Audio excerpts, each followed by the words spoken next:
See on selline üks kõige isiklikumaid töid ja isiklikumaid ruume, et siin on 2 seina täit akvarelle ja need on sellised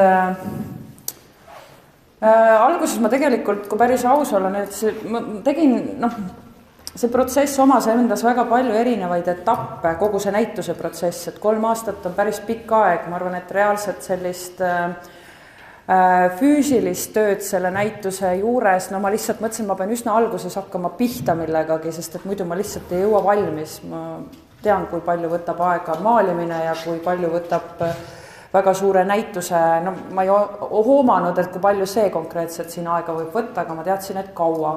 Et 3 aastat sellise näituse jaoks ei ole väga pikk aeg. Ja siis vahepeal oli vaja teha selliseid rahustavaid töid, kui nii võib öelda.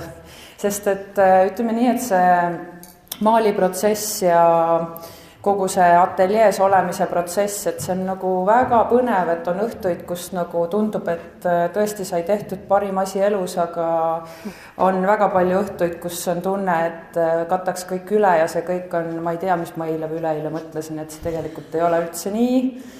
Et selliseid väga üles-alla minekuid on seal ateljees olnud kogu aeg ja olen küsinud, mäletan kuskil mõni aeg tagasi, ma küsisin vanemate kolleegide käest tõesti, Tiit Pääsukest vist ka õnneks ei ole siin, et nimeliselt toon välja, küsisin, et ükskord, kui liftiga koos üles läksime mingi 6-7 aastat tagasi, et kas see kõik muutub lihtsamaks, Tiit ütles, et ei muutu. See kõik on sama. Siis mõtlesin, olgu, ma lähen proovin selle päeva üle elada, sest ma teen sama.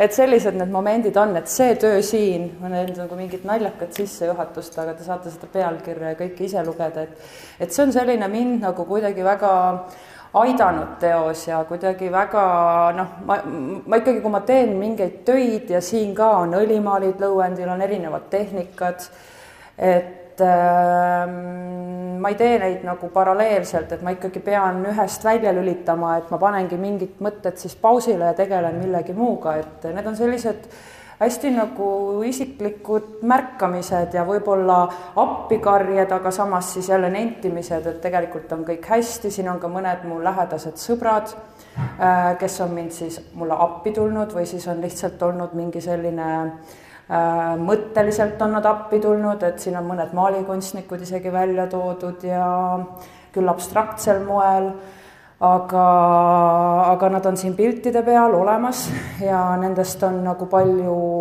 ma olen neile tänulik, et nad on olnud, et siin on nagu ka selliseid viiteid võib-olla, kõige lähemalt võib-olla siis on Merik Estnast tehtud üks selline portree, kus ta töötas samal ajal Veneetsia biennaali näitusega, 5 ust tagapool ja ütles, et ära mine ära, et räägime veel midagi.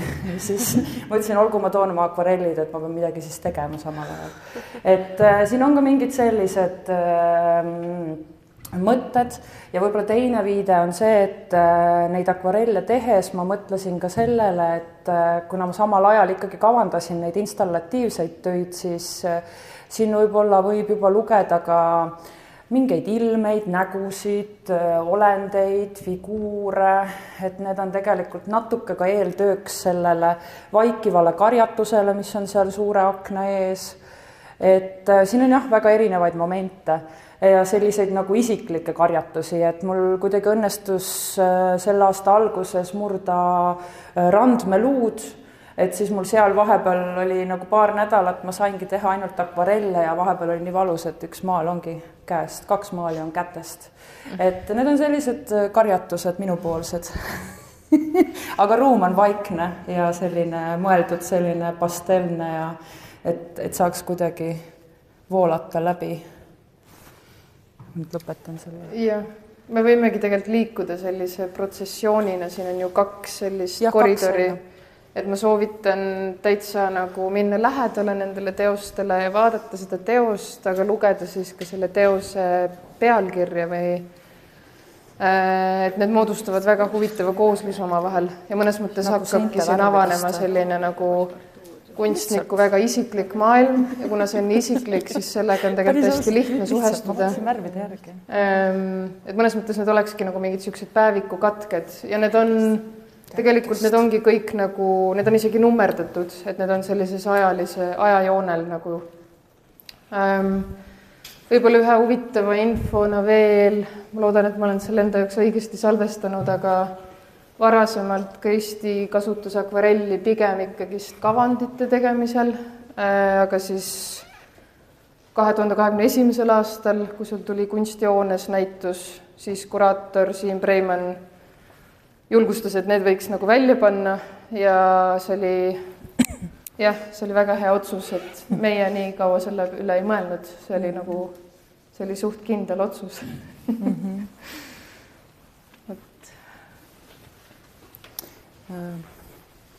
Jah, et kuraator on selles mõttes hästi oluline inimene, ise kaod protsessi ära, aga tema tõmbab välja mingid asjad.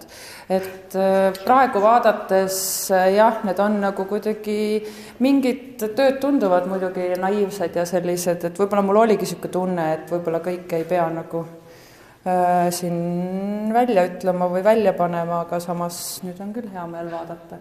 Siin on siis Merik Kestner, kõige viimane. Nädal tagasi saatsin talle ka pildi, et see läheb näitusele. Mis ta arvas siis? Ta ütles, et ta tahab seda tööd endale. Okay. Aga ma ütlesin, ma tahan ise. Nii et jaa.